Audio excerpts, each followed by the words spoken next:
পুরো ডিজাইন হয়ে যাচ্ছে। আমরা যে লেস খাই পুরো লেসের ডিজাইন হয়ে যাচ্ছে। আলুর সমস্ত চিপস আমার ভাজা হয়ে গিয়েছে।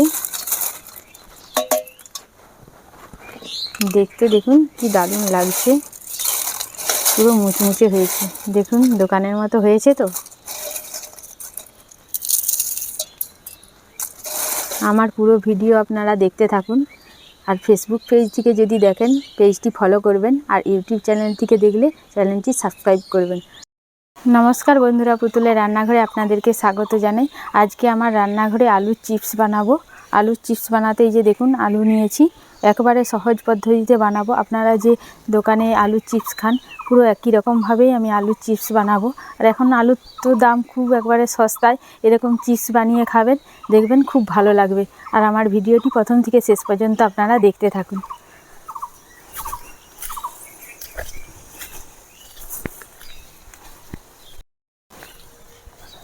রোদে গাছগুলো একেবারে শুকনো হয়ে গেছে।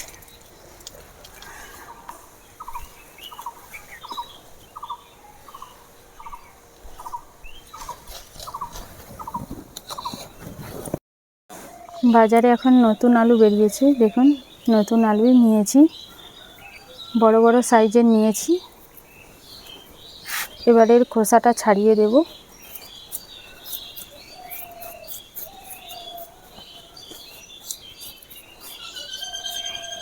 খোসা ছাড়িয়ে সঙ্গে সঙ্গে জলে ফেলে দিতে হবে। এই যে একটা পাত্রে জল নিয়েছি, নাহলে আলুগুলো দেখবেন কালো হয়ে যাবে।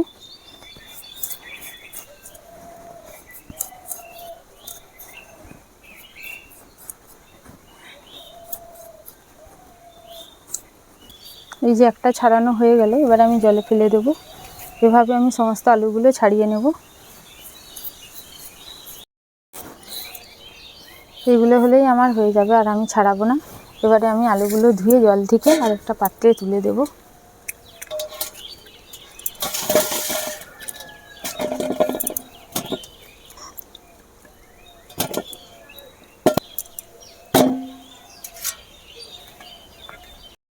আমি একটা গ্রেটার নিয়েছি, গ্রেটারের সাহায্যে আমি গ্রেট করে নেব।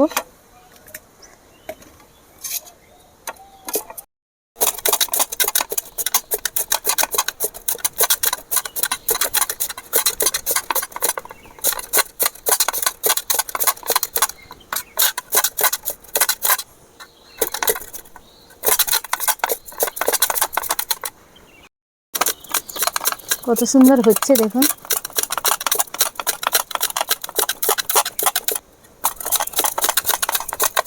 পুরো ডিজাইন হয়ে যাচ্ছে। আমরা যে লেস খাই পুরো লেসের ডিজাইন হয়ে যাচ্ছে।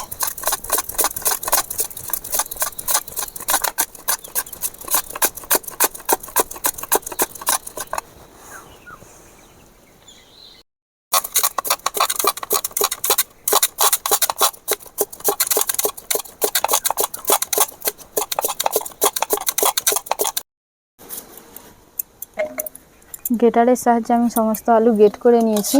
এই যে দেখুন একটা আলু আছে, এই আলু আমি বটিতে কেটে আপনাদেরকে দেখাচ্ছি। আপনারা চাইলে বটিতেও করতে পারেন, কিন্তু এই যে দেখছেন ডিজাইনটা, এই ডিজাইনগুলো কিন্তু বটিতে হবে না।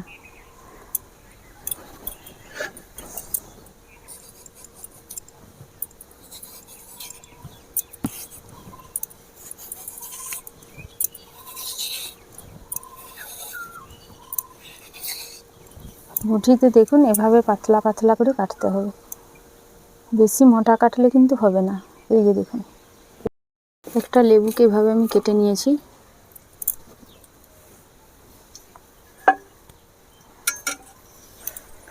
আলুগুলোকে আমি দুবার ধুয়ে নিয়ে চলে এসেছি কল থেকে। এবারে তিনবারের বেলায় এই যে দেখুন একটা পাত্রে জল নিয়েছি, এতে আমি লেবুর রস দিয়ে দেব। লেবুর রসটা দিচ্ছি এর কারণ হচ্ছে আমি আলুটা এর সাথে জলে ধুবো, আলুর যে একটা কষ থাকে সেই কষটা বেরিয়ে যাবে।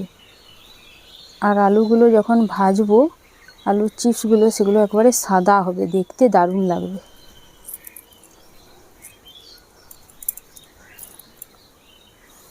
এবারে আমি আলুগুলো দিয়ে দেব।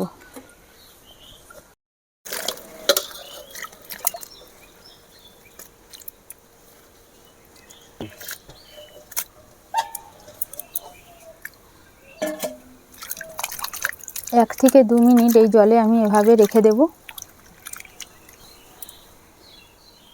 2 মিনিট হয়ে গিয়েছে। এবারে আমি জলগুলো আস্তে আস্তে ঝেড়ে ঝেড়ে তুলে নেব। লেবুর রসটা যে দিলাম এতে কি হয়, টেস্টটাও কিন্তু দারুণ হয়। পুরো রসটা ঢুকে গিয়েছে আলুর সাথে।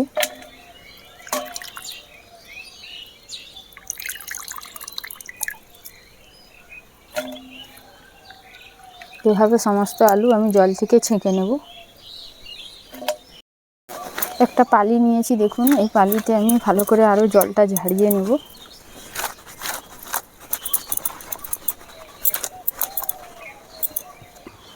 দেখুন একটা কুলো নিয়েছি, এই কুলোর উপরে একটা পরিষ্কার সুতির কাপড় আমি বিছিয়ে দেব।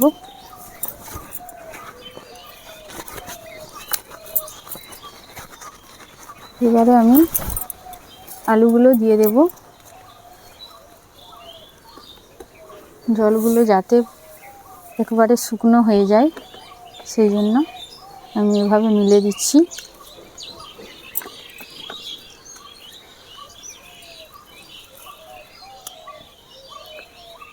রোদে দেওয়ার দরকার নেই, এভাবেই রেখে দিলে দেখবেন জলটা আস্তে আস্তে শুকনো হয়ে যাবে।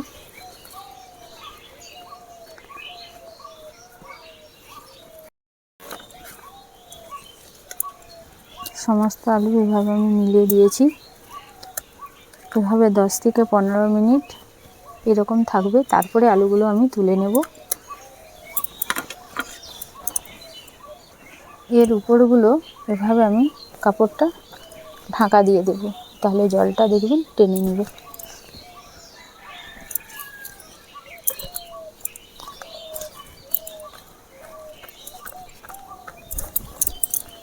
এভাবে হাতে করে আমি একটু একটু চিপে চিপে দেব।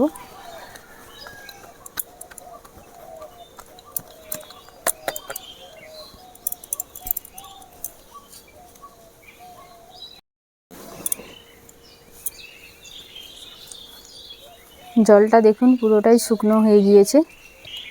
দেখুন কি সুন্দর শুকনো হয়ে গিয়েছে। এবারে এগুলো আমি ভেজে নেব। আলুর চিপসগুলো ভাজার জন্য এবার আমি কড়াতে সাদা তেল দিয়ে দেব। তেল গরম হয়ে গিয়েছে, এবারে আলুগুলো আমি কম কম করে দিয়ে দেব।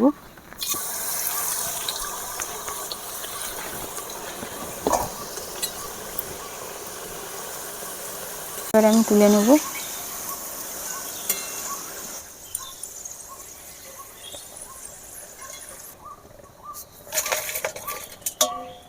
ভাজা হয়ে গেছে, এবারে আমি তুলে নেব।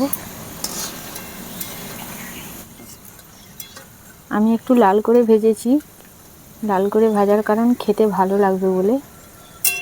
আপনারা চাইলে সাদা করেও ভাজতে পারেন। এগুলো ভাজলেই আমার হয়ে যাবে। আমার ভাজা হয়ে গেছে, এবারে আমি তুলে নেব। সমস্ত আলু এভাবে ভেজে নিয়েছি। আপনারা চাইলে এভাবে সাদা করেও ভাজতে পারেন। আমি একবার ভেজে এভাবে দেখিয়ে দিলাম। আগেরগুলো আমি লাল করে ভেজেছিলাম। দেখতে কত সুন্দর লাগছে দেখুন, কত সুন্দর মুচমুচে হয়েছে দেখুন। আমি একটু গুঁড়ো করে দেখাচ্ছি, দেখছেন একবারে গুঁড়ো হয়ে গিয়েছে। পুরো দোকানের মতো দেখতে হয়েছে, দেখছেন। এবারে আমি দেখুন এখানে চাট মশলা, বিট লবণ আর ঝাল লঙ্কার গুঁড়ো নিয়েছি, এর সাথে মিশিয়ে দেব যাতে খেতে ভালো লাগবে। একটা বড় জায়গায় ঢেলে দিচ্ছি। মশলাগুলো আমি এর সাথে মিশিয়ে দেব। ঝাল লঙ্কার গুঁড়ো বেশি দিলাম না, বাচ্চারা খাবে তো ঝাল লাগবে। আপনারা চাইলে যদি ঝাল বেশি খেতে চান বেশি করেও দিতে পারেন। এবারে সমস্ত কিছু আমি এভাবে মিশিয়ে দেব।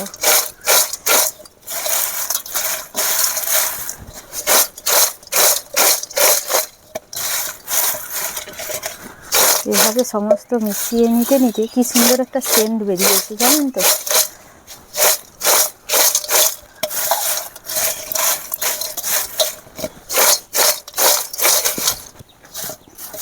দেখুন কি দারুণ দেখতে লাগছে। আমি একটা টেস্ট করে দেখি। দারুণ লাগছে। এবারে আমি একটা জারের মধ্যে পুড়ে রেখে দেবো, যাতে অনেক দিন ধরে এগুলো মুচমুচে থাকে, যখনই মন চাইবে তখনই খেতে পারবো। আপনারাও বাড়িতে এভাবে বানিয়ে খাবেন। আশা করি আপনারা পুরো ভিডিওটি দেখলেন। যদি ভালো লাগে তাহলে লাইক শেয়ার করতে ভুলবেন না। আর এখানেই আমার ভিডিওটি শেষ করছি। সবাই সুস্থ থাকবেন, ভালো থাকবেন। নমস্কার।